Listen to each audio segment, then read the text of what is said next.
আসসালামু আলাইকুম। আপনি যদি প্রফেশনালভাবে স্পোকেন ইংলিশ শিখতে চান, আপনাকে যে কাজটা করতে হবে, আপনি ওয়ার্ড মিনিং অবশ্যই মুখস্থ করেন। হ্যাঁ, প্রতিনিয়ত আপনি ওয়ার্ড মিনিং মুখস্থ করতে থাকেন।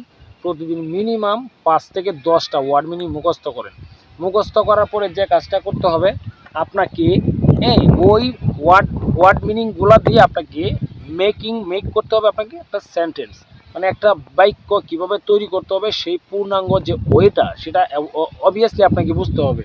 তারপর যে কাজটা করতে হবে, যারা মূলত স্পোকেন ইংলিশ পারে, যারা মূলত ইংলিশ ভালো পারে বা ইংলিশ লিখতে পারে, বলতে পারে, পড়তে পারে, তাদের সাথে আপনি ইংলিশ নিয়ে কথা বলুন, তাদের সাথে আপনি ইংলিশ নিয়ে প্র্যাকটিস করুন, তার সাথে চ্যাটিং করুন ইংলিশে, তার সাথে মেসেজ করুন ইংলিশে, তার সাথে আপনি ভয়েসে কথা বলেন ইংলিশে। তাহলেই আসলে মূলত ইংলিশে কথা বলা পসিবল।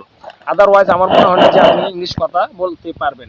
আর দেখা যাচ্ছে যে বিভিন্ন জায়গায় ২ মাসের ৩ মাসের যে কোর্স রানিং করে, আসলে আপনি এইসব কোর্স করে আসলে তেমন একটা ভালো কিছু শিখতে পারবেন না ইংলিশ। কারণ ইংলিশ হচ্ছে একটা এমন একটা সাবজেক্ট যেটা যার কাছে সহজ, তার কাছে সহজ, আর মানে যার কাছে কঠিন, মানে তার কাছে এটা কঠিনে লাগে।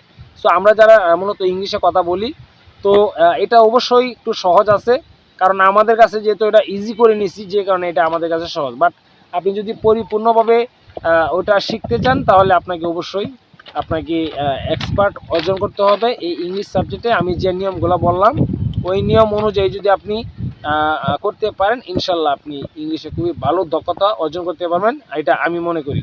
সো ভিডিওটা অবশ্যই একটু বেশি বেশি শেয়ার করে দেন। ধন্যবাদ সবাইকে। আসসালামু আলাইকুম।